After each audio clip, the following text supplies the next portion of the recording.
गिरी जी का मैं उनके चरणों में प्रणाम करता हूँ। मैं उनका बहुत ही आभारी हूँ जो उन्होंने उधमपुर की इस देवक नगरी में यहाँ आकर ये उधमपुर निवासियों को अवसर दिया कि जो पहली दफ़ा जो देवी भागवत कथा हो रही है, भागवत कथा यहाँ पहले भी हुई है, जैसा मुझे पता चला है कि देवी भागवत कथा पहली दफ़ा हो रही है। ये उधमपुर निवासियों का एक बहुत ही बड़ा भाग्य है कि जो गुरु जी के जो अपने वो है इसके ऊपर विचार करने का मौका मिलेगा।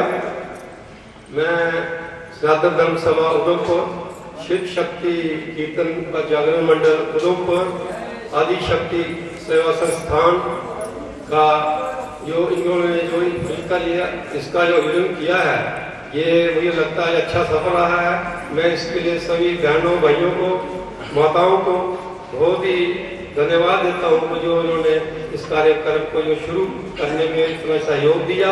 मुझे उम्मीद है कि ये कार्यक्रम अगले 9 दिन तक बड़े अच्छे ढंग से चलेगा और सभी लोग ज़्यादा से ज़्यादा संख्या में यहाँ पर पहुँचेंगे। धन्यवाद। जयकारा शेरवालीदा, जयकारा स्वामी जी महाराज जी का। गुरु जी के चरणों में शत प्रणाम, कोटि कोटि प्रणाम। देवक नगरी उधमपुर, मैं इनका अभिनंदन। त्रिकुट पर्वत में वास करने वाली 7 महीने इस शहर के देवी मां भगवती का गुणगान का समय जो चुना गया था, उसी तय समय पर आज गुरु जी ने हम पर कृपा की है। गुरु जी ये एक डेट सफल है। वहां से त्रिकुट पर्वत में देवी विराजमान है, यहाँ से शिव पार्वती सुखमादेव है, वहां से मुराड़ा पिंगला माता, उसके बीच में ये शहर बसा हुआ है। अब ये विराम देव जी यहाँ आए थे, उन्होंने आते ही कहा कि इस धरती में ऐसा क्या है, इसमें क्या ऐसी चीज है जो मेरा आते ही ध्यान लगने शुरू हुआ। कुछ ऐसी धरती है, मैंने आज पहली बार इस धरती में कदम रखा है, मेरा मन यहाँ से करने को नहीं जा रहा था। ये वो धरती है, ये वो इस धरती में, इस शहर में आपका कोटि कोटि प्रणाम, आपका अभिनंदन। ये अब डोगरा शासकों की पुरुषार्थ और शहर से खरीदी हुई राज्य, उसका एक शहर, जिस शहर में उधमपुर वासियों की, कुछ डोगरा वासियों की झलक नजर आती है। ये वो शहर है जहां बड़े बड़े महात्मा अपने अपने विचार रख के जाते हैं और आनंदमयी हो जाते हैं। मैं इससे पहले आपका अभिनंदन करूं, मैं थोड़ा सा आपका समय लेता हूं। महाराज जी का संन्यास महामंडलेश्वर ब्रह्मनंद स्वामी लोकेशानंद गिरी जी के द्वारा हुआ। देश विदेशों ने, महाराज जी ने अपने देवी भागवत का प्रचार गुणगान किया और उसके बाद आज यहाँ उधमपुर में भी एक हमें मौका मिला महाराज जी की कृपा से। मैं फिर से इनका कोटि अभिनंदन करता हूँ और मेरा यही आप सबसे ये शेयर अब निवेदन है कि आप प्रेम से, शांति से इस 9 दिन का प्रसाद सुने और बाकियों को भी बांटे। यही मेरी आपसे सबकी निवेदन है। और इससे पहले मैं फिर से महाराज जी के चरणों में कोटि कोटि प्रणाम। 3 बार जयकारा लगाना है, अपने जोर से लगाना है ताकि त्रिकुट पर्वत में मां भगवती सुने और खुद यहाँ विराजे। जयकारा शेरावालीदा, जयकारा शेरावालीदा, जयकारा स्वामी जी महाराज जी का। गणपति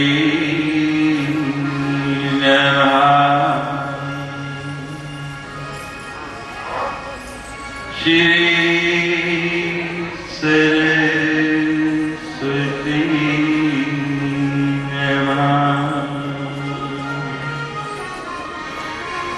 श्री सद्गुरु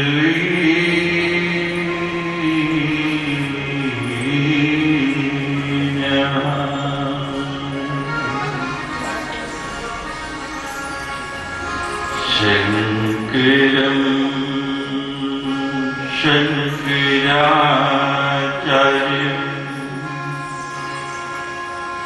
केशवं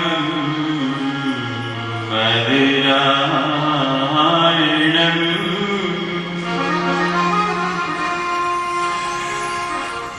सूत्रभाष्ये कृतो वन्दे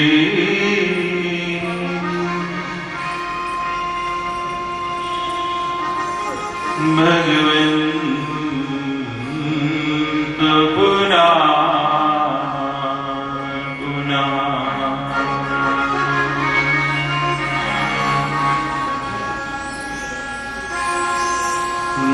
नारायण नमस्कृत्यं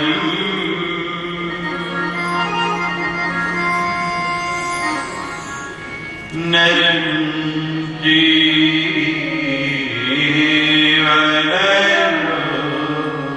नरोत्तमम्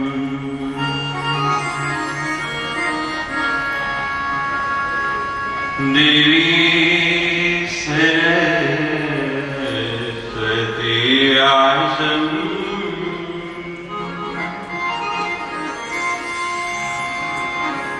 ततो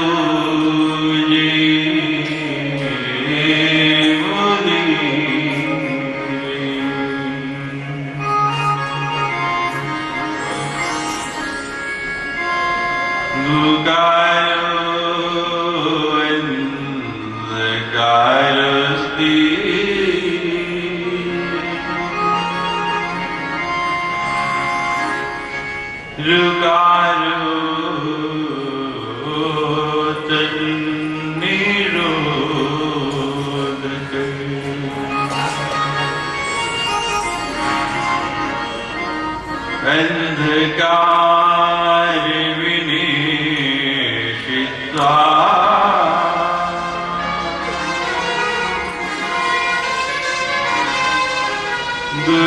गुरुरिति विधीयते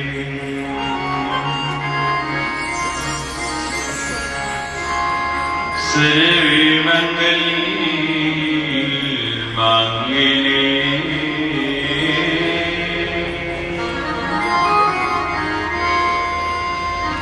शिवे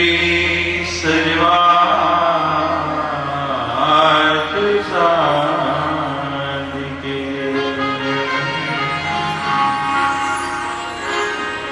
शरणे त्र्यंबके गौरी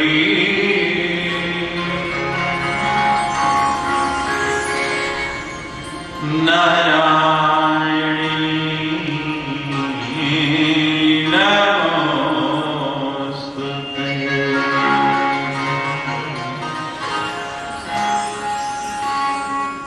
सृष्टि स्थिति विनाशना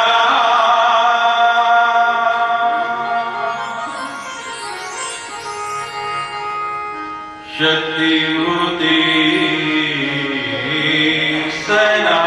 सनातनी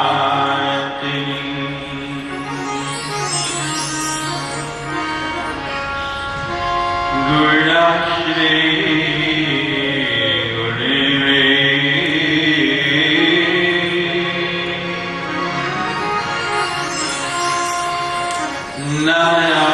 नारायणी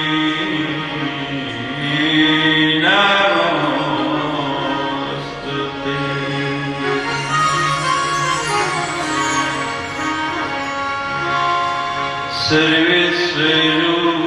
सर्वस्वरूपे सर्वेशे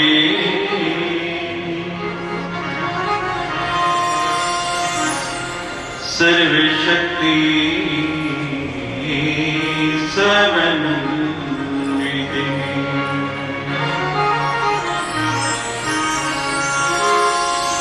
मे विस्ताये नो देवी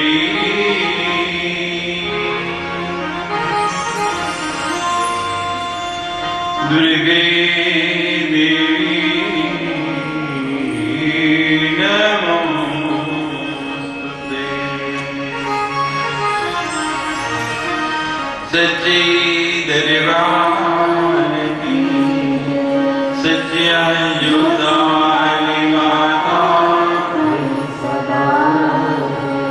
ये काला वीर बजरंगी हर हर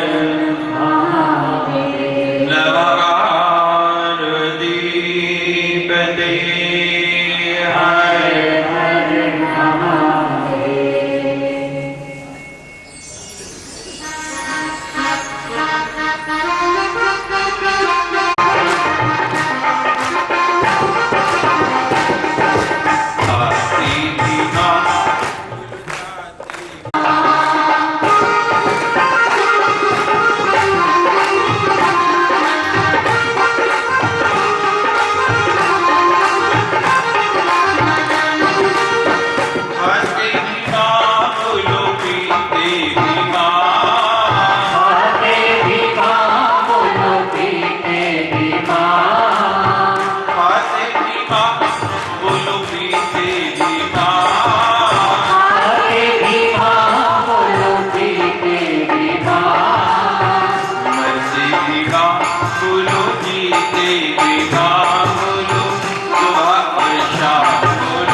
वन विधुपालिनी या च रुद्री संहारे यस्या जगदम अखिलम क्रीडन या पराख्या पश्यन्ति मध्यमानो तदनदु भगवती वेखरी वर्ण रूपा सास्मदम वचम प्रसन्ना विधि हरि गिरिशाराधितायन करोतु सृष्टि या सर्ग रूपा। ये जितने की जितनी सृष्टि है, जितना ये ब्रह्मांड है, जगत वन विधु पालिनी, इस सारी सृष्टि का जो पालन करते हैं, या च रुद्री संहारे यस्या,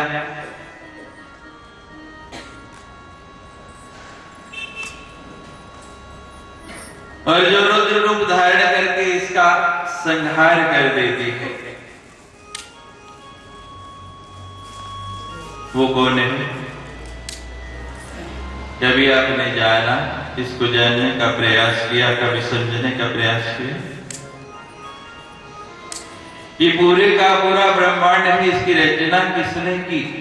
इसका पालन कौन करता है और इसका संहार कौन करता है?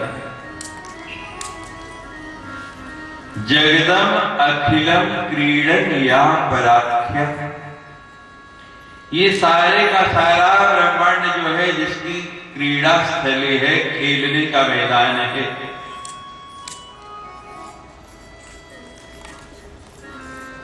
लोग पूछते हैं सबसे बड़ा किस खेल का मैदान होता है? हमने जहां तक सुना है, सबसे बड़ा जो खेल का मैदान है, इंग्लैंड के अंदर लॉर्ड्स का मैदान जो है, जहां क्रिकेट की मैच होती है, वो सबसे बड़ा मैदान है। यानी मध्य से चारों तरफ जो उसकी सीमा है, बाउंड्री है, वो 100 मीटर है। उसको सबसे बड़ा मैदान माना जाता है। और भारत में सबसे बड़ा मैदान कलकत्ता में ईडन गार्डन। हम कहते हैं, आप लोग इनको बहुत बड़े खेल के मैदान मानते हैं। जगदम अखिलम क्रीडन या पराख्या, मेरी परात्मा आदि शक्ति मां जगदम्बा, जिनका आज आपके इस पावन नगर उधमपुर में अवतार होने जा रहे हैं, जो आके यहाँ विराजमान हो गए। अभी अभी मैंने सुना कि संभवतः पहली बार इस नगर के अंदर श्रीमद् देवी भागवत की कथा हो रही है।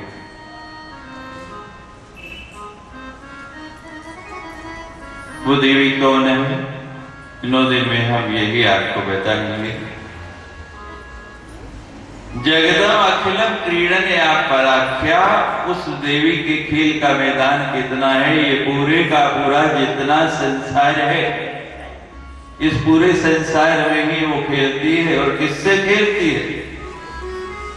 जैसे आप जो है मिट्टी के खिलौनों से खेलते हैं, आजकल प्लास्टिक के खिलौने बहुत हो गए, उनसे खेलते हैं। इसी पराम्बा भगवती के खिलौने क्या है? हम सब आप उसके खिलौने ही हैं। हम खिलौने ही तो हैं और मां न चाहते हैं हम। जैसे वो चाहती है उस तरह हमको चलना पड़ता है। जैसे छोटे छोटे बच्चे होते हैं, बचपन में खेल खेलते हैं, खेल खेलते हुए रेत के मिट्टी के घर बनाते हैं, और घर घर खेलते हुए जब संध्या होने लगती है, अपना ही पांव मार के, अपने ही ठोकर मार के उस घर को तोड़ देते हैं और घर चल पड़ते। इसी तरह पराम्बा मां जगदम्बा इस संसार की रचना करती है, इसको बनाती है, और जब देखती है कि सृष्टि विकृत हो गई, अब इसका मन भर गया, तो जैसे आप अपने खिलौने तोड़ देते हैं ना, उस पूरे के पूरे ब्रह्मांड का ही विलय कर देती है। और एक बार नहीं 27 बार ऐसी सृष्टि हो चुकी है। आज प्रातःकाल आपने यहाँ पूजा की तो ब्राह्मण ने संकल्प कराया, उसमें बोला 28 युगे। कौन सा मनवंतर चल रहा है? 28वें मनवंतर की आप पूजा कर रहे हैं, यानी इससे पहले 27 मनवंतर बीत चुके थे। जगदम अखिलम क्रीडन यहाँ पराख्या पश्यंती मध्यमानो तदनदु भगवती वैखरी वर्ण रूपा। उस पराम्बा मां जगदम्बा का हम दर्शन करने जा रहे हैं, उसका साक्षात्कार करने जा रहे हैं। ब्रह्म के दो रूप बताए गए हैं। ब्रह्म का दर्शन दो रूप से है, एक तटस्थ दर्शन है और एक स्वरूप दर्शन है। स्वरूप दर्शन तो मां का आप सदा करते आए हैं, हमेशा से कर रहे हैं। आप सबके यहाँ घरों में मां की मूर्ति होगी, मां की फोटो होगी, कई मंदिर होंगे यहाँ पर उधमपुर में, उनमें मां भगवती की सुंदर सुंदर विग्रह विराजमान होंगे, उनका आप दर्शन करते आ रहे हैं। आपको पता है कि मां कौन है, ये स्वरूप लक्षण है, आप देखते ही पहचान जाएंगे। लेकिन उसका क्रियाकलाप क्या है, उसके गुण क्या है, वो क्या क्या कर सकती है, वो रहती कहां है, उसने कब कब अवतार लिया, क्या क्या उसने लीलाएं की, ये आप नहीं जानते। मुझे 9 दिन में आपको यही बताना है। स्वरूप दर्शन आपको पता है, तटस्थ दर्शन क्या है ये बताना है, ये आपको सुनाना है। जब किसी व्यक्ति से आप संबंध करने जाते हैं, रिश्ता जोड़ना है, तो केवल देख लिया और देखने के बाद रिश्ता जोड़ लेते हैं, या उसका कुल क्या है, परिवार क्या है, काम क्या करता है, मकान कैसा है, सारी जानकारी लेते हैं ना। और जब सारी जानकारी मिल जाती है और अपने अनुकूल होती है, तो फिर संबंध बनाने को मन करता। तो ऐसे ही पराम्बा आज शक्ति मां जगदम्बा आज तटस्थ रूप में दर्शन देने के लिए यहाँ आके विराजमान हो गई है। ये आपके सामने अभी अभी जिसको हमने यहाँ स्थापित किया, श्रीमद देवी भागवत मां जगदम्बा की ये वांगमयी मूर्ति है, उनका वाणी स्वरूप है। इसमें उनकी क्या क्या लीलाएं हैं, ये 9 दिन तक आपको बताने का प्रयास करेंगे। पश्यंती मध्यमानो भगवती वैखरी वर्ण रूपा। जितने भी स्वर व्यंजन हैं, जितने भी वर्ण हैं, वो सारे के सारे क्या है, इस मां जगदम्बा की स्वरूप ही है, सब इसी का रूप है। अगर वर्णों में शक्ति नहीं तो वर्ण किसी काम के नहीं, निर्जीव है। सस्मादम वचम प्रसन्ना। हे मां जगदम्बा आप प्रसन्न हो जाइए। विधि हरि गिरिशा, किसके साथ, विधि ब्रह्मा जी के साथ, हरि भगवान विष्णु के साथ, और गिरीश भगवान शंकर के साथ राधितालन करो। तो हे मां आप हमारी जीवा के ऊपर आके विराजमान हो जाइए, ताकि हम 9 दिनों तक आपकी ये सुंदर कथा कर पाए और आप सभी लोग इस पावन कथा को सुन पाए।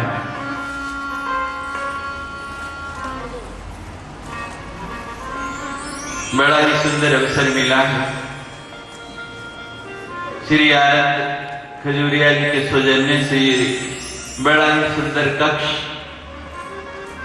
और बड़ा ही सुंदर ये मंच, और उस मंच में बड़ा ही भव्य मां का सिंहासन जहां आके विराजमान हो गई। उधमपुर की श्री सनातन धर्म सभा, आदि शक्ति संस्थान और शिव शक्ति जागरण एवं संकीर्तन मंडल सभी के सहयोग से ये कार्य पूर्ण होने जा रहा है।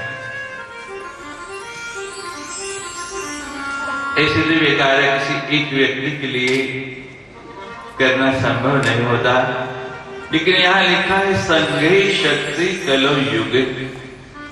इस कली में किसमें शक्ति है, संघे संगठन में। जब संगठन बन जाता है तो कोई भी कार्य असंभव नहीं रहता, वो पूर्ण होना नहीं है।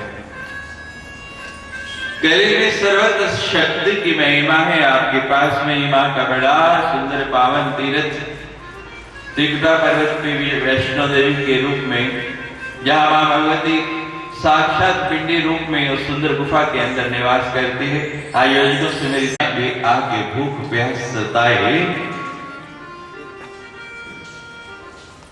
यहाँ तो ना भूख है ना प्यास है, और भूख है तो केवल एक ही है कि ये प्रारंभ हुई है तो कभी समाप्त नहीं हो। उससे पहले हम गगवाल में सांबा जिले में कथा करके, पिछले मास वहां नवरात्रि में कथा थी, और वहां के लोग जो है जैसे जैसे कथा जो है अपनी पूर्णता की ओर बढ़ रही थी, उनको ये हो रहा था कि मानो पता नहीं क्या होने वाला है। और वहां के महंत जी तो इतने आह्लादित तुम्हें वो कहते स्वामी जी आज ही अगली 9 का निर्णय करके जाओ, आज ही हमें 9 तारीखें दे के जाओ 9 साल की कि कब कब कथा करनी है। भूख आके यहाँ जो लगती है वो यही लगती है कि अब इसको ही और रसास्वादन करते जाएं, इसको ही खाते जाएं। अभी बोला था खाते भी माँ और पीते भी माँ और मरते भी माँ और जीते भी माँ, सुबह और शाम बोलो माँ माँ माँ, दूसरा शब्द नहीं बोलना। और प्यास रहे तो एक ही प्यास। अगर यहां आके भी भूख प्यास बाकी रह गई, जब अमृत पीने को मिल जाता है तो और कुछ पीने की इच्छा नहीं होती। लेकिन अमृत तो बड़ी तुच्छ वस्तु है। लोग कहते हैं कि अमृत बड़ी दिव्य वस्तु है, हम कहते हैं अमृत तो बिल्कुल तुच्छ है और तुच्छ नहीं होता है। तो परीक्षित के लिए तो देवता साक्षात अमृत लेके आए।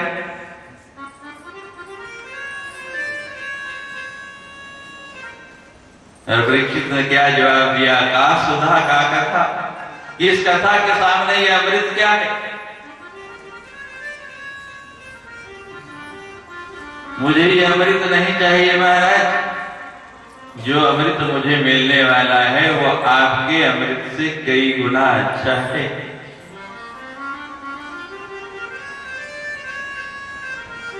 ये कथा अमृत मिल जाए तो भूख प्यास नींद, इन तीनों में से कोई वस्तु भी आपको सताती नहीं है।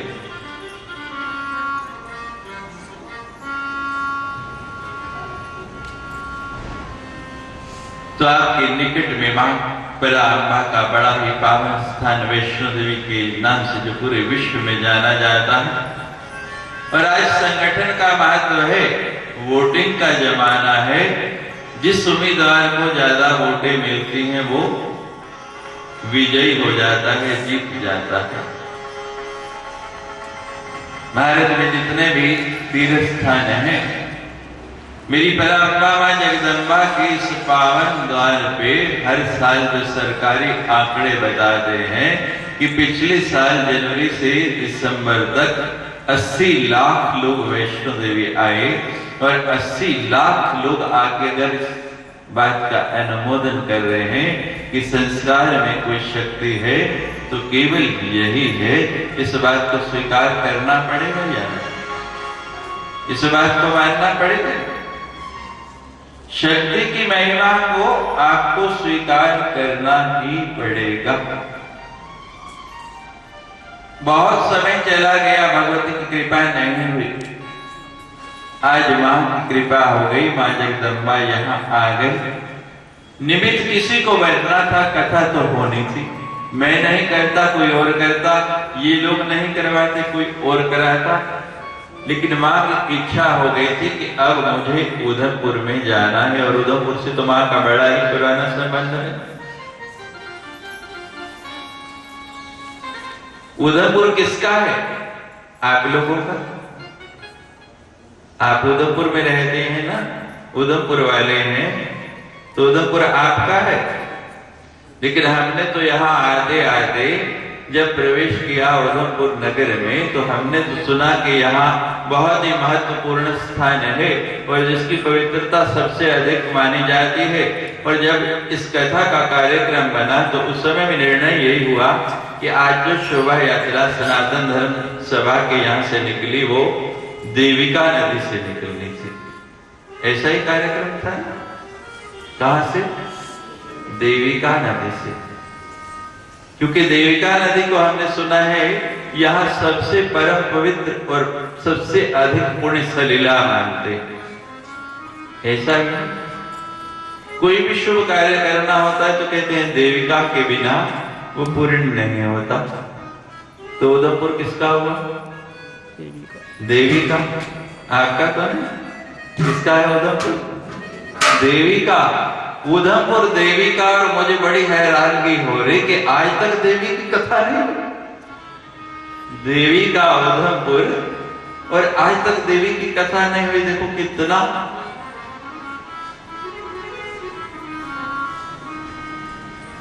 और उधमपुर तो अपभ्रंश हो गया समय रहते रहते।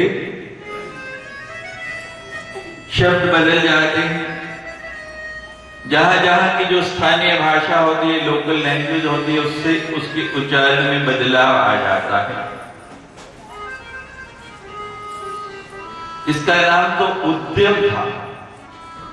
उद्यम कहते हैं किसी कार्य के लिए प्रयास करना। और संसार में कोई भी कार्य करना है, आजकल एक रिवाज हो गया है, हर व्यक्ति कह देता है कोई काम पूरा नहीं होता तो कहते हैं भगवान की इच्छा नहीं थी। सभी लोग ये बोलते हैं कि भगवान की इच्छा नहीं। इसमें कोई संदेह नहीं है कि भगवान की इच्छा के बिना पत्ता भी हिल नहीं सकता। ये 100% सत्य है। लेकिन भगवान कहते हैं कि मेरी इच्छा के बिना पत्ता नहीं हिलता, लेकिन तुम्हें फिर भी कुछ करना ही है। जीव कहता है मुझे क्या करना है? भगवान कहते हैं पहले 2 काम तुम्हारे हाथ में है और तीसरा काम मेरे हाथ में है। अब व्यक्ति कहता है कि भगवान एक तरफ तो आप कहते हैं कि मेरी इच्छा के बिना पत्ता नहीं हिलता, और दूसरी तरफ कहते हैं कि 2 कार्य आपको करने हैं तब मेरी इच्छा की बात आती। भगवान कहते हैं हाँ 2 कार्य। पहला काम जो है किसी भी कार्य को करने के लिए इच्छा शक्ति होना, मन में भाव आना, विचार आना कि मुझे ये कार्य करना है। दूसरा काम है उसके लिए प्रयास करना। पहला काम इच्छा शक्ति, इच्छा हुई तो दूसरा काम है उसके लिए कोशिश करें, प्रयास करें। और फिर मेरा काम आता है कि अनुग्रह करना मैं करूं या नहीं करूं। तब मैं परखता हूं कि आपकी इच्छा कितनी है, और फिर मैं देखता हूं कि अनुग्रह करने से पहले आप प्रयास कितना कर रहे हैं। मां तो यहां सदा आनी चाहती थी, लेकिन आपने उद्यमपुर में होते हुए भी उद्यम नहीं किया इसके लिए। अब इच्छा बनी, आप में इच्छा जागी, कुछ लोगों ने मिलकर उद्यम प्रारंभ किया, और देखते देखते ही कुछ ही दिनों के अंदर एक व्यक्ति के साथ 4 संस्थाएं जुड़ गई, इतने लोग जुड़ गए, प्रयास हो गया और मां ने अनुग्रह कर दिया। आज आके यहाँ विराजमान भी हो गए। ये उद्यमपुर है। पहली बात आपको बताया कि उधमपुर देवी का है, और देवी को पाने का साधन क्या है? उद्यमपुर, यानी पूरा उद्यम करो तो देवी आपके सामने है। प्रयास करो। 12 किलोमीटर की चढ़ाई है, चढ़ोगे तो उसके सामने पहुंच जाओगे, दर्शन दे देगी, और वहीं खड़े रहो। उद्यम करो नहीं, चलो नहीं, तो ना तो वो गुफा चल के आनी है, वो तो कोई बिरला बाबा जी तो जैसा प्रेमी होगा, लोग कहते हैं उसके पास चल के आ गई, लेकिन उसने भी कितने साल जाके दर्शन किया। जब शरीर जीर्ण हो गया और चल नहीं पाया, तब आगे फिर कहने लगा मैं चल नहीं सकता, तो तब मां नीचे आई। प्रयास आपको ही करना होगा, उद्यम आपको ही करना होगा, और ये उद्यम आज सफल हुआ। मां जगदम्बा, मां भगवती यहाँ आके विराजमान हो गई है। संसार में कोई भी ऐसा संसार में व्यक्ति नहीं कि जो शक्ति की सत्ता को स्वीकार नहीं करे। शिव में से अगर ई निकाल दें तो बाकी क्या बचता है? शिव से ई निकल गई तो बाकी क्या बचा? शव। अगर शक्ति नहीं तो आप क्या है? मुर्दा। आप किसी भी देवता की आराधना करें, किसी को भी पूजे, हमारे यहाँ पंचदेव उपासना का महत्व है। चाहे आप गणपति हैं, गणपति की पूजा करने वाले हैं, चाहे वैष्णव हैं, भगवान राम कृष्ण विष्णु की पूजा करने वाले हैं, चाहे शैव हैं, भगवान शंकर की पूजा करने वाले हैं, और चाहे सूर्य है, सूर्य की पूजा करने वाले हैं, आपको शक्ति की पूजा तो करनी ही पड़ेगी। आप सभी जानते हैं कि हमारे छोटे संस्कारों में सबसे पहले आपका यज्ञोपवीत संस्कार होता है। जब तक आप यज्ञोपवीत जनेऊ नहीं धारण कर लेते, आप किसी मंत्र को जपने के अधिकारी नहीं हैं। आजकल तो यज्ञोपवीत केवल विवाह के समय पर ही लोग डालते हैं, या कोई यज्ञ अनुष्ठान हो तभी डालते हैं, लेकिन नियम क्या है? हिंदुओं के जो 16 संस्कार हैं उसमें यज्ञोपवीत संस्कार पे विवाह जैसा कार्य करना पड़ता है। और जब तक आप यज्ञोपवीत नहीं धारण कर लेते, किसी भी मंत्र को जपने के अधिकारी नहीं हैं। और यज्ञोपवीत जब आपको डाला जाता है तो कौन से मंत्र की दीक्षा दी जाती है? गायत्री मंत्र की। और गायत्री भी तो देवी है ना। तो आप कोई भी हो, पहले आपको शाक्त तो बनना ही पड़ेगा, शक्ति का उपासक तो बनना ही पड़ेगा, तब किसी और की आप आराधना कर सकते हैं। कोई व्यक्ति ये नहीं कहता कभी कि मेरे अंदर ब्रह्मा नहीं रहे, कोई ये भी नहीं कहता मेरे अंदर विष्णु नहीं रहे, कोई ये भी नहीं कहता कि राम कृष्ण नहीं रहे, कोई ये भी नहीं कहता कि शिव नहीं रहे। थोड़ी सी कमजोरी आती है, माता जी की तरह सीधे बैठ नहीं सकते, पीछे मेज का सहारा ले रहे। हम पूछते हैं माता जी क्या होगा, कहते हैं महाराज कमजोरी आ गई, शरीर में शक्ति नहीं है। क्या बोलते हैं? शक्ति। कभी ये कहा कि राम नहीं? शक्ति की आराधना करो, आप सदा शक्तिशाली रहेंगे।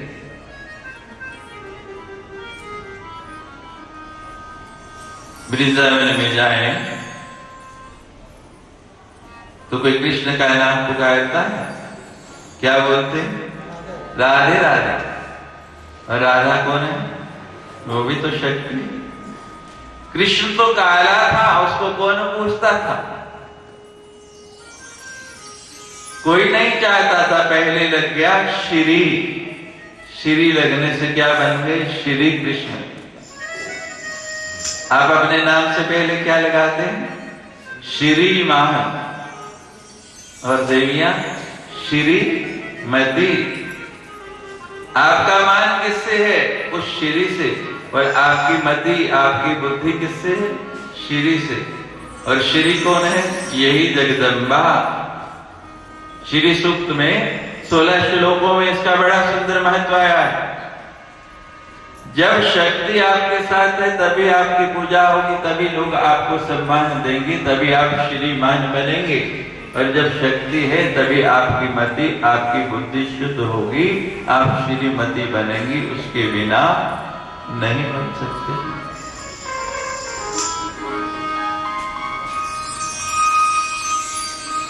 अब आप देखिए, भगवान ने 2 मनुष्य बता दिए, एक रामावतार और एक कृष्ण अवतार।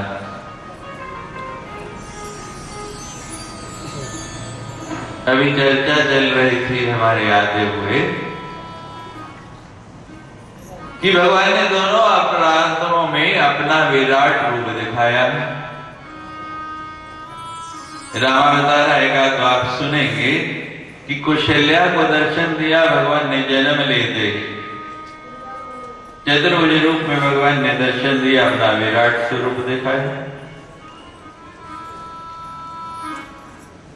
और यशोदा को एक बार नहीं 2 बार दर्शन, विराट स्वरूप एक बार नहीं 2 बार दिखाया है। एक बार जब मिट्टी खाई, मां कहने लगी तू मिट्टी खाता है।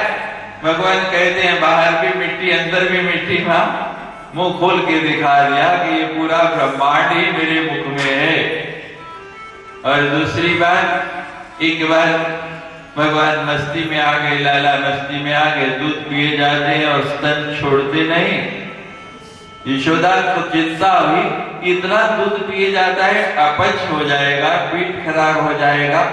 मां कहती है, अब भगवान कहते हैं कि मां मुझे अपच नहीं होगा। यशोदा कहती क्यों नहीं होगा, ज्यादा दूध पी गए पेट खराब हो जाएगा। लाला कहते हैं नहीं मां मेरा पेट नहीं खराब होगा। क्यों, तू समझती मैं अकेला दूध पी रहा हूं। मां कहती मैं सामने तो देख रही हूं अकेला ही पी रहा है। भगवान कहते हैं नहीं, और मुंह खोल के दिखा दिया कि अकेला नहीं पूरे का पूरा ब्रह्मांड दूध पी रहा है। दोनों को विराट रूप का दर्शन कराया, लेकिन ना नंद बाबा को हुआ और ना दशरथ को हुआ। क्यों नहीं हुआ, विचार किया आपने? यशोदा भी शक्ति है और कौशल्या भी शक्ति है। शक्ति शक्तिधर तू ही नित्य अभेदमयी, वेद विवक्षणी वाणी विमिले वेदत्रयी। शक्ति का आधार है जो, वही शक्ति को पहचान सकता है। उसी को भगवान ने शक्ति दिखाई कि वो शक्ति की जननी है, शक्ति को संभाल सकती है। भगवान शंकर की पूजा करते हैं, किसी मंदिर में ऐसा शिवलिंग देखा है कि जहां उसका आधार नहीं हो, बिना जलाधारी के शिवलिंग कहीं देखा? बिना शक्ति के शिव नहीं, बिना शक्ति के राम नहीं, बिना शक्ति के कृष्ण नहीं, और बिना शक्ति के विष्णु नहीं। कथा जिस दिन पूर्णता को जा रही है उससे एक दिन बाद दीपावली आ रही है। किसकी पूजा करते हैं? बोलो, दीपावली को किसकी पूजा करते? लक्ष्मी की। और कितने लोग ऐसे हैं जब दशावतारों में विष्णु जयंती आती है उस दिन विष्णु की पूजा करते हैं? बताएं मुझे, हाथ पढ़ के, किसी को पता भी नहीं होता होगा। सर्वत्र शक्ति की ही पूजा है, हर जगह शक्ति का ही बोलबाला है। बच्चा जीवन में पहला शब्द जो बोलता है, क्या बोलता है? बोलो, जोर से बोलो, चलो धीरे बोल दो। बहुत लंबी शोभा यात्रा करनी पड़ी, थक गए, आवाज नहीं निकलती। जोर से बोलो। अच्छा शब्द है या बुरा? बोलो, अच्छा बोलना चाहिए या नहीं? तो फिर जोर से बोलो एक बार।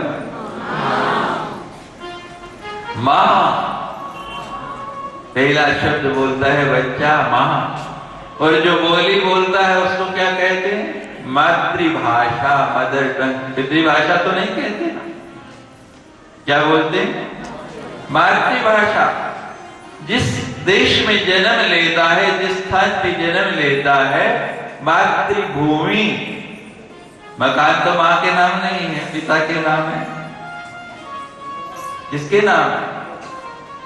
मां के नाम है या पिता के नाम? कहीं कहीं होगा इनकम टैक्स के बचने के लिए उनके नाम कर दे, नहीं तो अपने ही नाम रखते हैं। लेकिन कहा क्या जाता है, कभी कहा किसी ने कि पितृभूमि, मातृभूमि जननी जन्मभूमि चाहे स्वर्ग पे गरी से। मातृभूमि कहते हैं, और हमारे यहाँ स्पष्ट लिखा है मातृदेवो भव, पितृदेवो भव, आचार्य देवो भव, अतिथि देवो भव। सबसे पहले किसको देव माना? मां को। मां से ज्यादा किसी की महिमा है ही नहीं।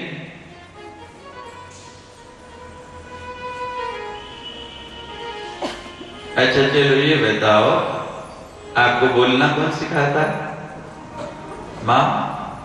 चलना कौन सिखाता है? कपड़े कौन बदलता है? गंदगी कौन साफ करती है?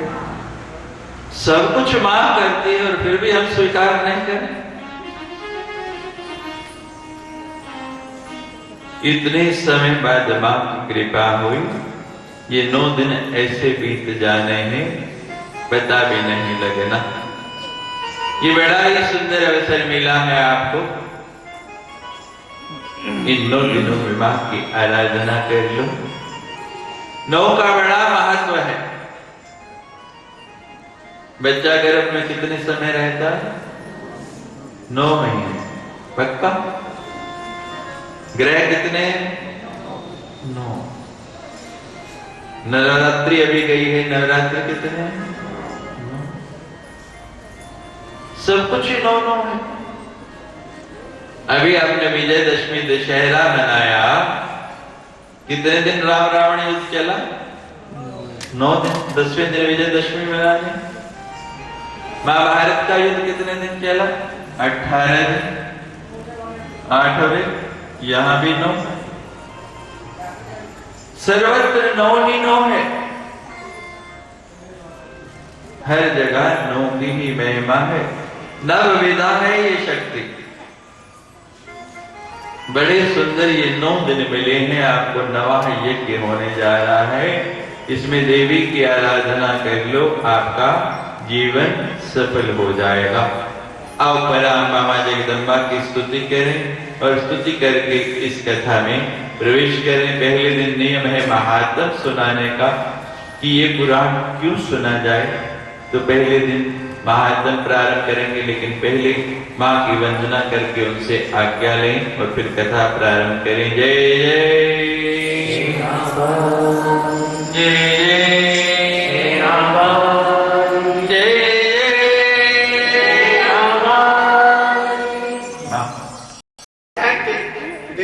भगवती का गुणगान का समय जो चुना गया था, उसी तय समय पर आज गुरुजी ने हम पर कृपा की है।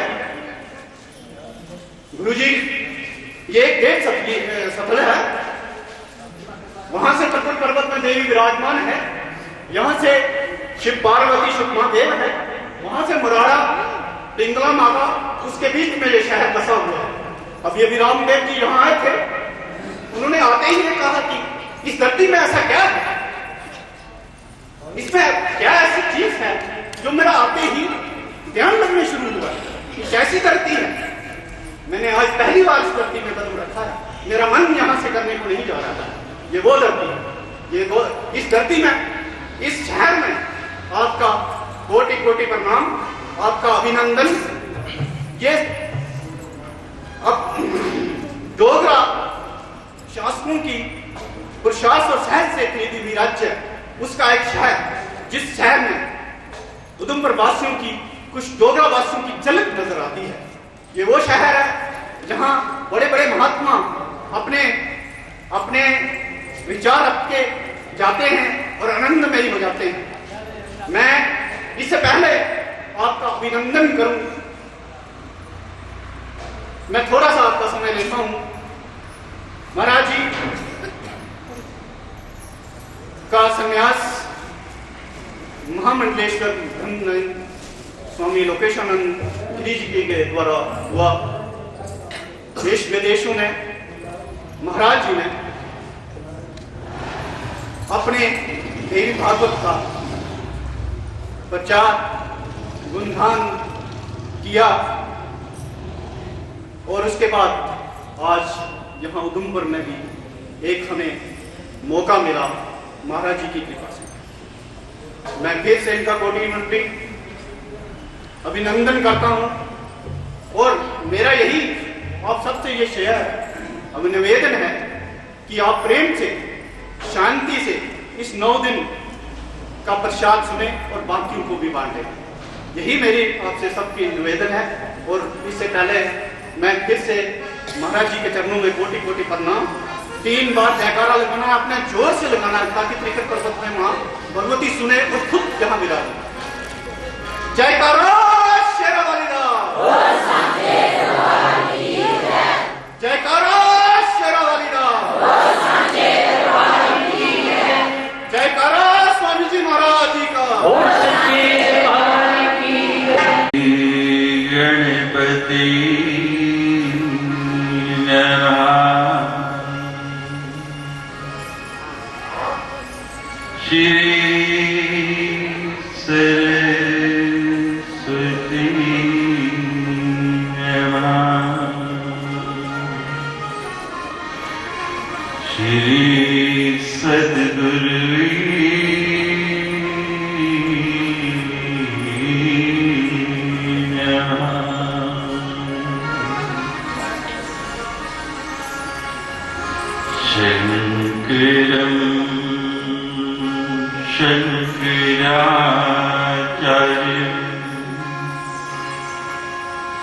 कि शिवम मदिरायणम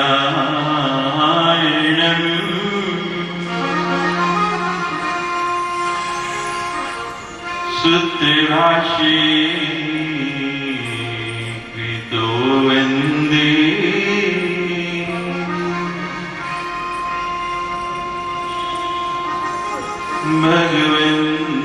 भगवन्तो पुनः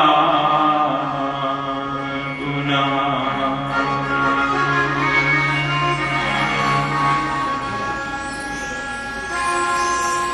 नारायण नमस्कृत्यम्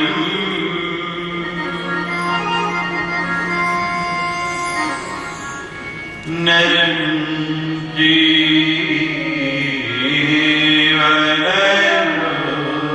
नरोत्तमम्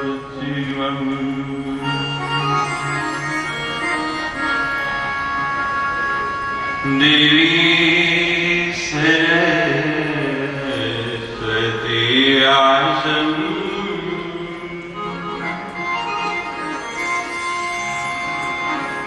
ततो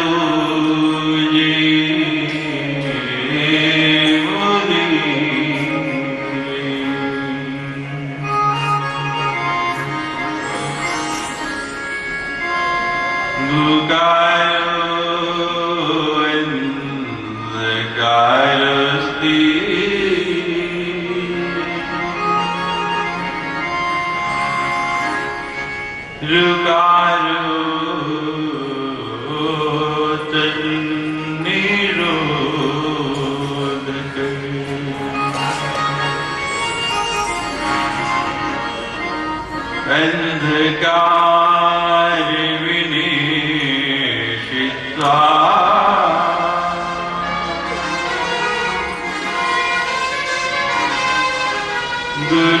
गुरुरिति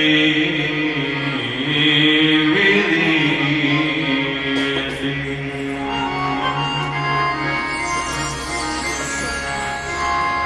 सर्वमंगल मांगल्ये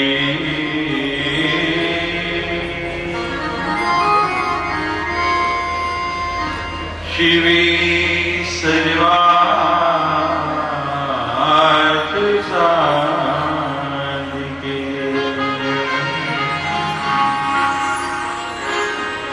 शरणे त्र्यंबके गौरी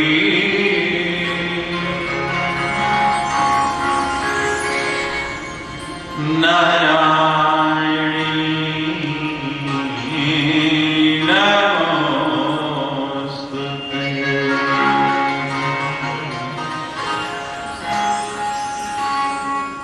सृष्टि स्थिति विनाशना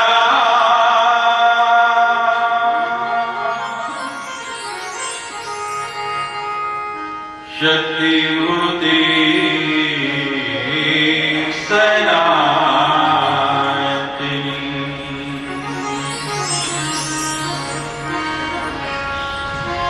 गुणाश्री गुणिवे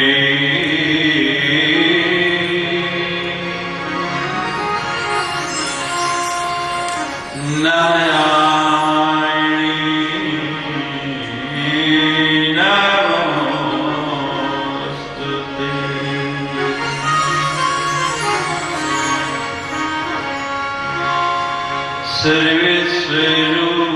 सर्वस्वरूपे सर्वेशे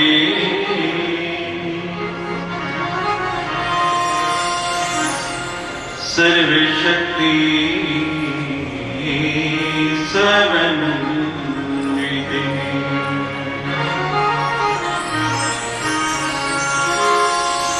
मे विस्ताय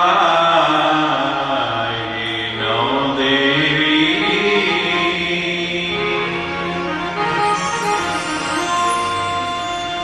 दुर्गे देवी नमोस्तुते।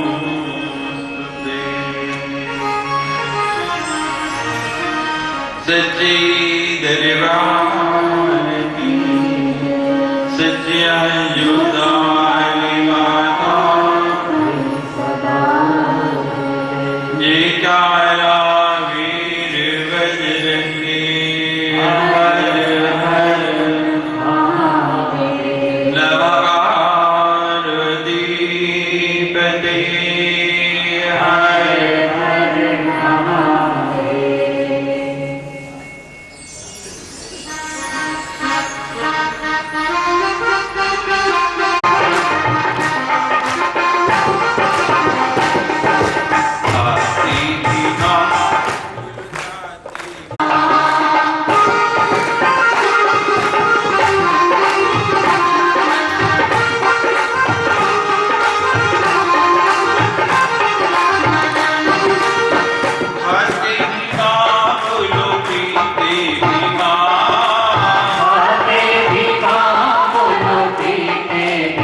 भी माँ बोलो, सुबह और शाम बोलो माँ माँ। आते भी माँ बोलो, जाते भी माँ बोलो, सुबह और शाम बोलो माँ माँ। आते भी माँ बोलो, जाते भी माँ बोलो, सुबह और शाम बोलो माँ माँ। आते भी माँ बोलो, जाते भी माँ बोलो, सुबह और शाम बोलो माँ माँ।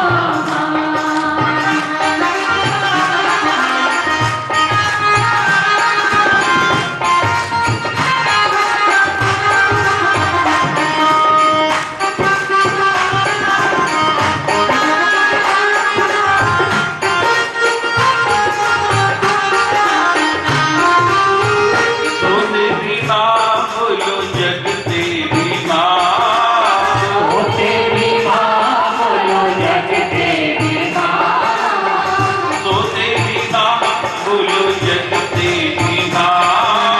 सोते भी माँ बोलो, जगते भी माँ।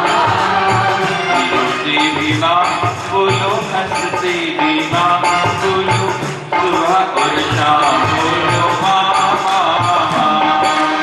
आते भी माँ बोलो, जाते भी माँ बोलो, सुबह और शाम बोलो माँ माँ। आते भी माँ बोलो, जाते भी माँ बोलो, सुबह और शाम बोलो माँ माँ। आते भी माँ बोलो, जाते भी माँ बोलो, सुबह और शाम बोलो माँ माँ।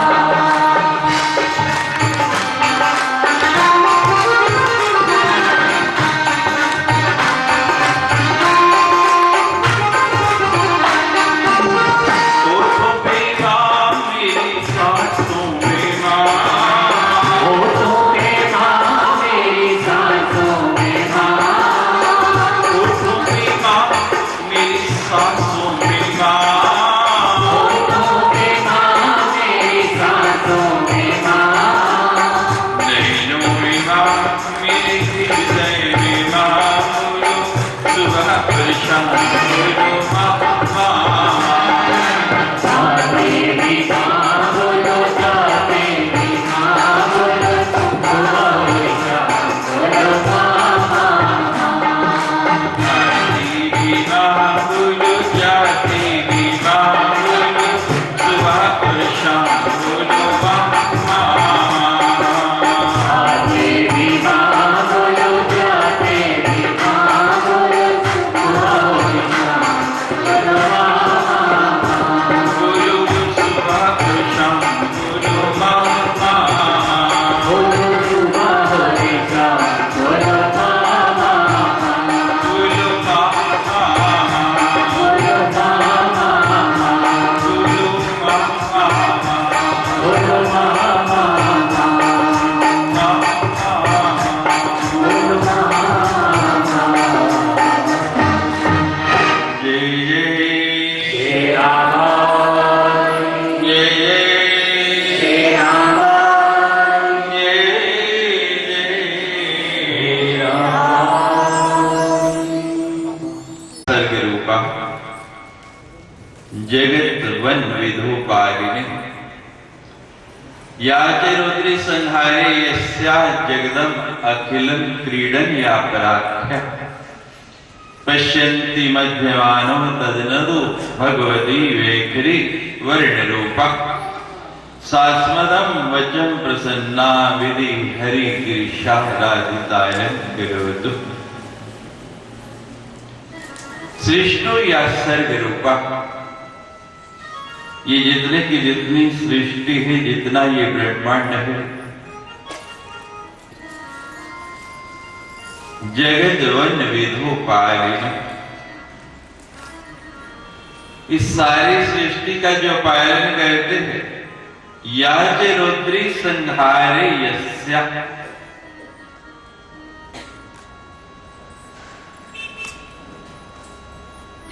और जो रुद्र रूप धारण करके इसका संहार कर देती है,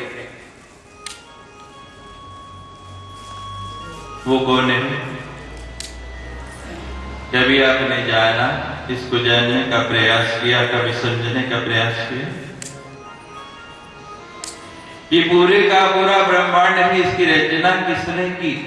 इसका पालन कौन करता है और इसका संहार कौन करता है?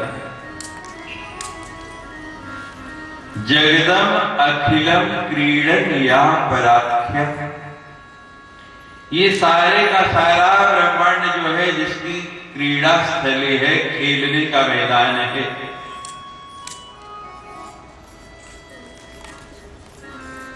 लोग पूछते हैं सबसे बड़ा किस खेल का मैदान होता है? हमने जहां तक सुना है सबसे बड़ा जो खेल का मैदान है, इंग्लैंड के अंदर लॉर्ड्स का मैदान जो है, जहां क्रिकेट के मैच होते हैं, वो सबसे बड़ा मैदान है। यानी मध्य से चारों तरफ जो उसकी सीमा है, बाउंड्री है, वो 100 मीटर है। उसको सबसे बड़ा मैदान माना जाता है। और भारत में सबसे बड़ा मैदान कलकत्ता में ईडन गार्डन।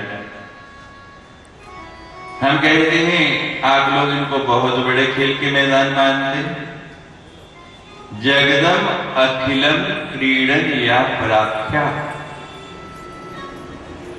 मेरी परात्मा आदिशक्ति मां जगदम्बा, जिनका आज आपके इस पावन नगर उधमपुर में अवतार होने जा रहे हैं, जो आके यहाँ विराजमान हो गई है। अभी अभी मैंने सुना कि संभवतः पहली बार इस नगर के अंदर श्रीमद् देवी भागवत की कथा हो रही है।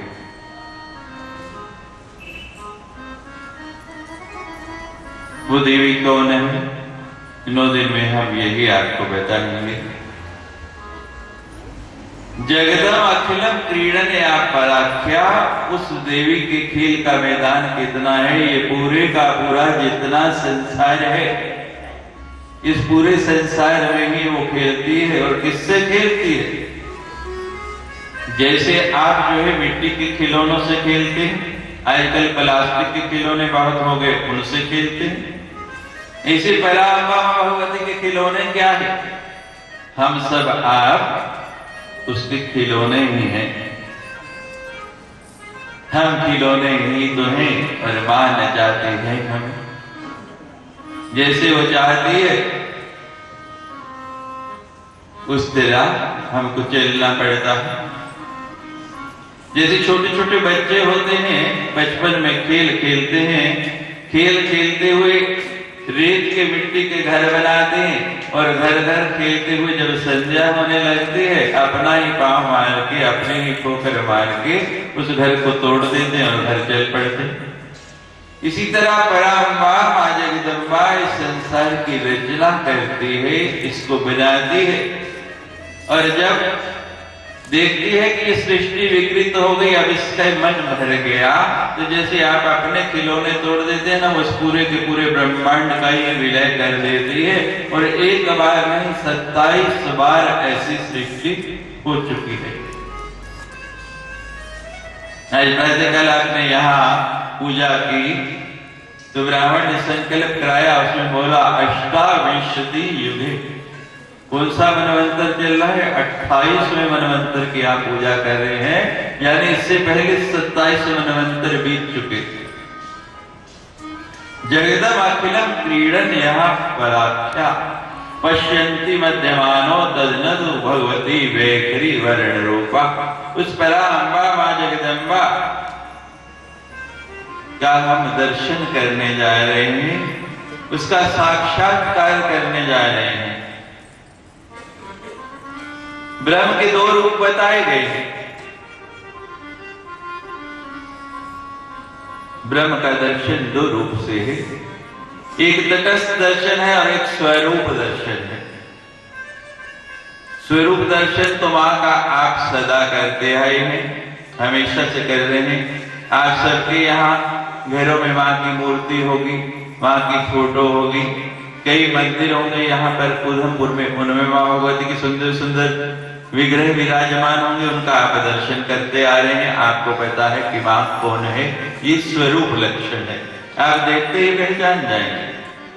लेकिन उसका क्रियाकलाप क्या है, उसके गुण क्या है, वो क्या क्या कर सकती है, वो रहती कहां है, उसने कब कब अवतार लिया, क्या क्या उसने लीलाएं की, ये आप नहीं जानते। मुझे 9 दिन में आपको यही बताना है।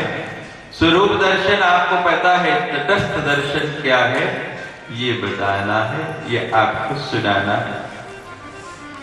जब किसी व्यक्ति से आप संबंध करने जाते हैं, रिश्ता जोड़ना है, तो केवल देख लिया और देखने के बाद रिश्ता जोड़ लेते हैं, या उसका कुल क्या है, परिवार क्या है, काम क्या करता है, मकान कैसा है, सारी जानकारी लेते हैं ना।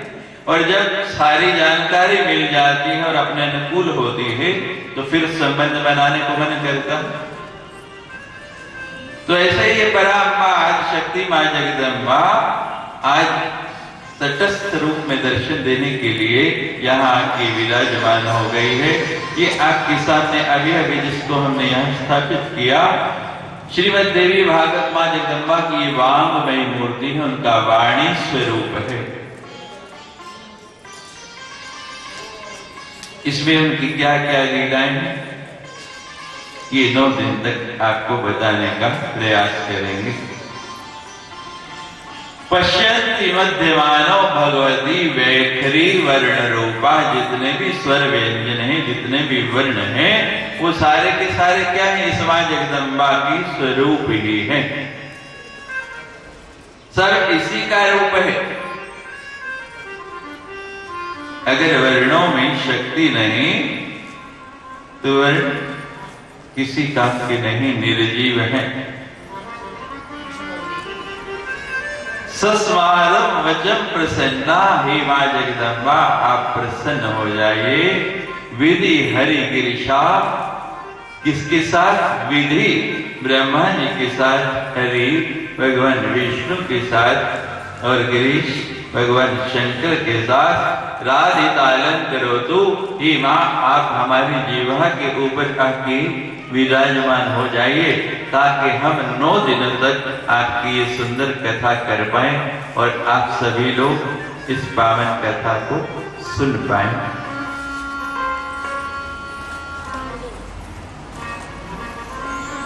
बड़ा ही सुंदर अवसर मिला है। श्री आनंद खजूरिया जी के सौजन्य से ये बड़ा ही सुंदर कक्ष और बड़ा ही सुंदर ये मंच, और उस मंच में बड़ा ही भव्य मां का सिंहासन जहां आके विराजमान हो गई।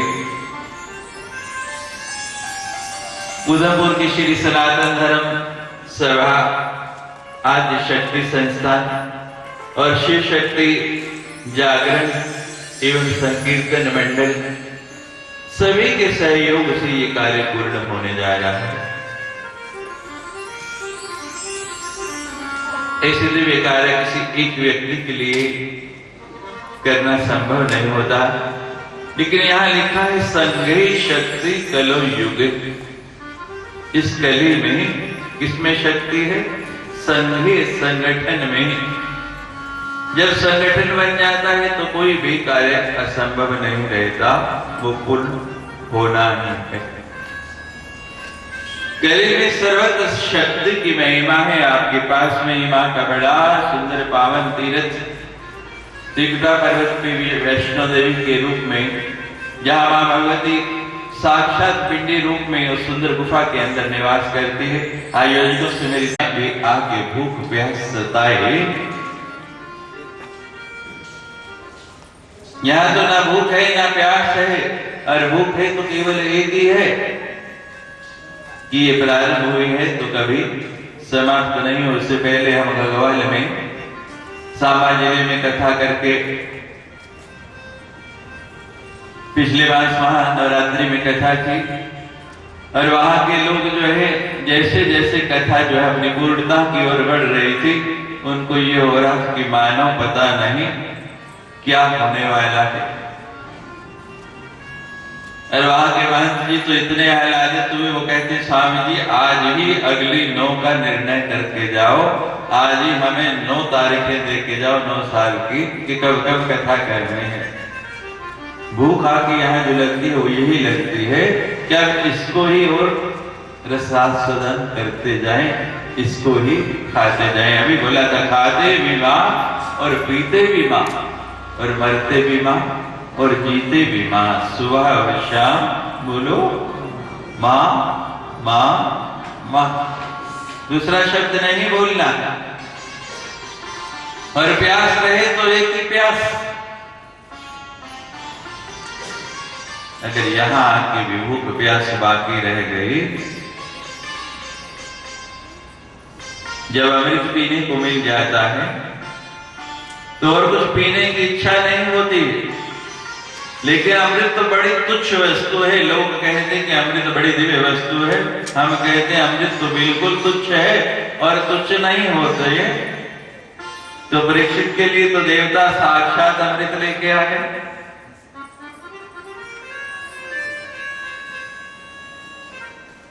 और परीक्षित ने क्या जवाब दिया? का सुधा का कथा, इस कथा के सामने ये अमृत क्या है? मुझे ये अमृत नहीं चाहिए महाराज, जो अमृत मुझे मिलने वाला है वो आपके अमृत से कई गुना अच्छा है।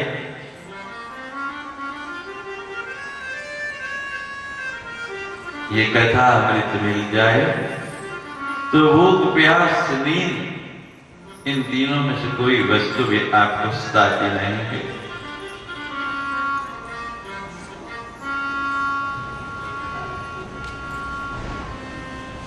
तो आपके निकट में मां पराम्बा का बड़ा ही पावन स्थान वैष्णो देवी के नाम से जो पूरे विश्व में जाना जाता है।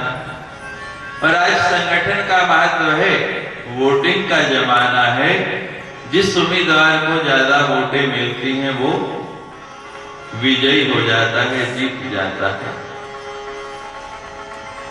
भारत में जितने भी तीर्थ स्थान हैं, मेरी पराम्बा मां जगदम्बा की इस पावन द्वार पे हर साल जो सरकारी आंकड़े बताते हैं कि पिछले साल जनवरी से दिसंबर तक 80 लाख लोग वैष्णो देवी आए।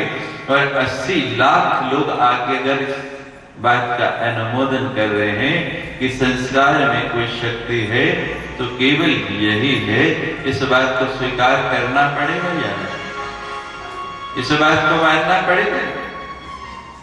शक्ति की महिमा को आपको स्वीकार करना ही पड़ेगा। बहुत समय चला गया, भगवती की कृपा नहीं हुई। आज मां की कृपा हो गई, मां जगदम्बा यहाँ आ गई। निमित्त किसी को बैठना था, कथा तो होनी थी। मैं नहीं करता, कोई और करता, ये लोग नहीं करवाते, कोई और कराता।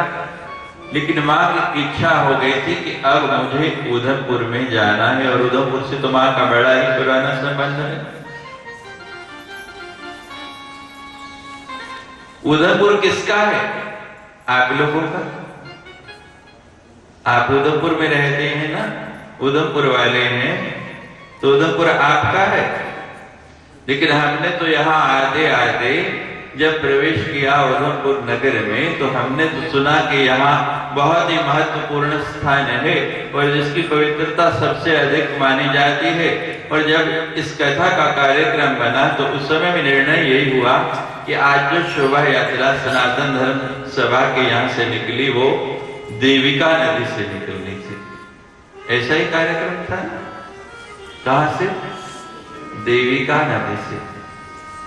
क्योंकि देविका नदी को हमने सुना है यहाँ सबसे परम पवित्र और सबसे अधिक पुण्य सलीला मानते। ऐसा ही कोई भी शुभ कार्य करना होता है तो कहते हैं देविका के बिना वो पूर्ण नहीं होता। तो उधमपुर किसका हुआ? देवी का। आपका कौन है? किसका है उधमपुर? देवी का।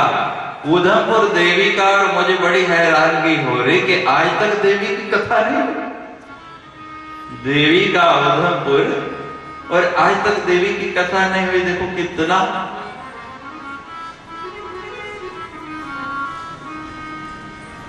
और उधमपुर तो अपभ्रंश हो गया समय रहते रहते।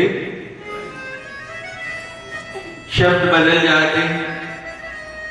जहां जहां की जो स्थानीय भाषा होती है, लोकल लैंग्वेज होती है, उससे उसके उच्चारण में बदलाव आ जाता है। इसका नाम तो उद्यम था। उद्यम कहते हैं किसी कार्य के लिए प्रयास करना। और संसार में कोई भी कार्य करना है, आजकल एक रिवाज हो गया है, हर व्यक्ति कह देता है कोई काम पूरा नहीं होता तो कहते हैं भगवान की इच्छा नहीं थी। सभी लोग ये बोलते हैं कि भगवान की इच्छा नहीं। इसमें कोई संदेह नहीं है कि भगवान की इच्छा के बिना पत्ता भी हिल नहीं सकता। ये 100% सत्य है। लेकिन भगवान कहते हैं कि मेरी इच्छा के बिना पत्ता नहीं हिलता, लेकिन तुम्हें फिर भी कुछ करना ही है। जीव कहता है मुझे क्या करना है? भगवान कहते हैं पहले 2 काम तुम्हारे हाथ में है और तीसरा काम मेरे हाथ में है। अब व्यक्ति कहता है कि भगवान एक तरफ तो आप कहते हैं कि मेरी इच्छा के बिना पत्ता नहीं हिलता, और दूसरी तरफ कहते हैं कि 2 कार्य आपको करने हैं, तब मेरी इच्छा की बात आती। भगवान कहते हैं हाँ 2 कार्य। पहला काम जो है किसी भी कार्य को करने के लिए इच्छा शक्ति होना, मन में भाव आना, विचार आना कि मुझे ये कार्य करना है।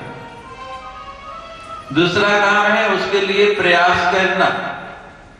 पहला काम इच्छा शक्ति, इच्छा हुई तो दूसरा काम है उसके लिए कोशिश करें, प्रयास करें।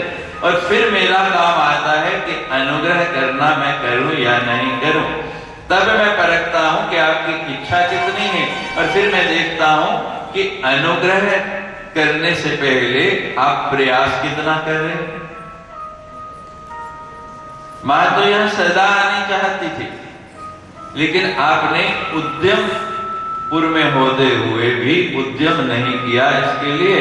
अब इच्छा बनी, आप में इच्छा जागी, कुछ लोगों ने मिलकर उद्यम प्रारंभ किया, और देखते देखते ही कुछ ही दिनों के अंदर एक व्यक्ति के साथ 4 संस्थाएं जुड़ गई, इतने लोग जुड़ गए, प्रयास हो गया और मां ने अनुग्रह कर दिया। आज आके यहाँ विराजमान भी हो गए। ये उद्यमपुर है। पहली बात आपको बताया कि उधमपुर देवी का है,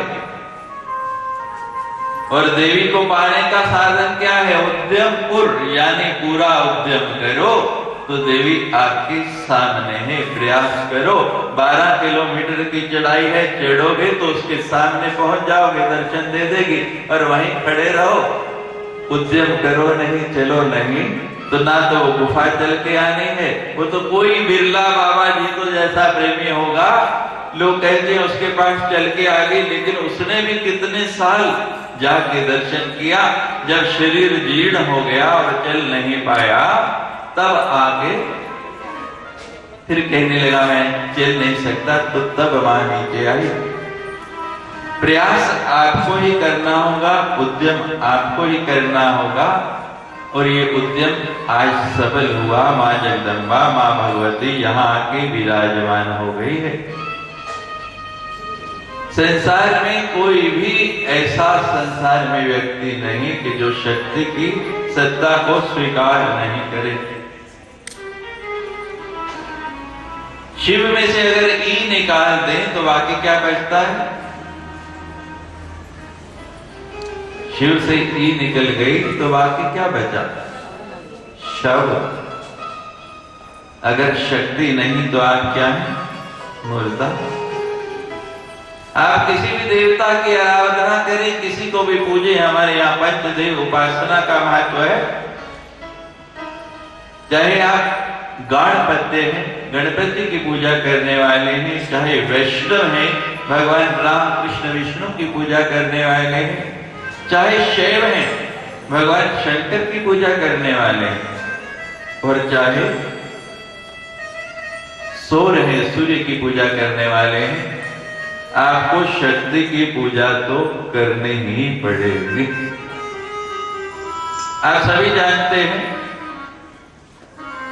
कि हमारे षोडश संस्कारों में सबसे पहले आपका यज्ञोपवीत संस्कार होता है।